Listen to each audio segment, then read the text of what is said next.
Dans ce chapitre sur l'approche énergétique, je vais aborder un terrain un peu plus, pas ésotérique, mais qui ouvre sur d'autres possibilités pour l'utilisation des macérats de bourgeons. Il y a quand même eu des études et des voies qui ont été exploitées par Hildegard de Bingen. On revient toujours à elle. Elle avait déjà pensé à l'influence du bourgeon sur l'état psychologique, sur l'état des pensées de l'individu, au même titre que Goethe aussi, qui lui parlait de l'influence des fleurs, de la chaleur des fleurs. Donc ça va résonner en vous, cette notion d'influence des fleurs, si vous êtes déjà sensible à l'approche énergétique, donc avec les fleurs de Bach, par exemple, où l'on va utiliser l'influence de la fleur pour équilibrer le mental et les émotions de l'individu. On commence à rentrer dans cette démarche avec les macérats de bourgeons. On n'en est vraiment qu'au début de la compréhension et je pense que ce n'est vraiment que le début d'une belle aventure. Je ne sais pas si vous avez vu le film ou lu le livre, donc La vie secrète des arbres. Donc je l'ai là, je vous le montre. Mais bon, vous le voyez à l'envers. Ah non, c'est bon, ça fonctionne.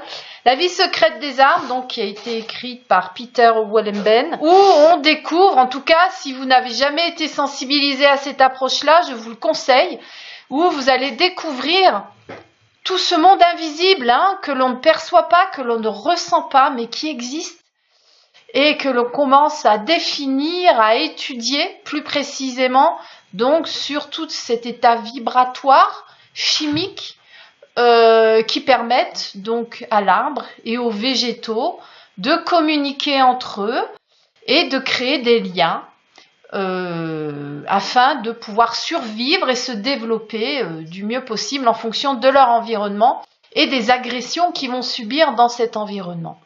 Il faut savoir que nous possédons 3 états. Donc nous avons l'état physique, donc qui nous permet d'aller à l'action. On a la sphère biologique, donc qui nous permet de communiquer. Et on a l'état également, donc, psychique, cet état où germent nos pensées, donc qui sont quand même sous l'influence des étapes en amont. C'est comme une pyramide. Voilà, donc action, réflexion et nos pensées qui nous dirigent aussi. Donc voilà, donc on peut penser que le macérat de bourgeon, et c'est de plus en plus étudié, ce que je vous disais donc, peut influer aussi sur l'état mental de l'individu. Donc je vous en parlerai plus précisément lorsqu'on abordera donc les principaux bourgeons que je vais décortiquer avec vous lors de cette initiation.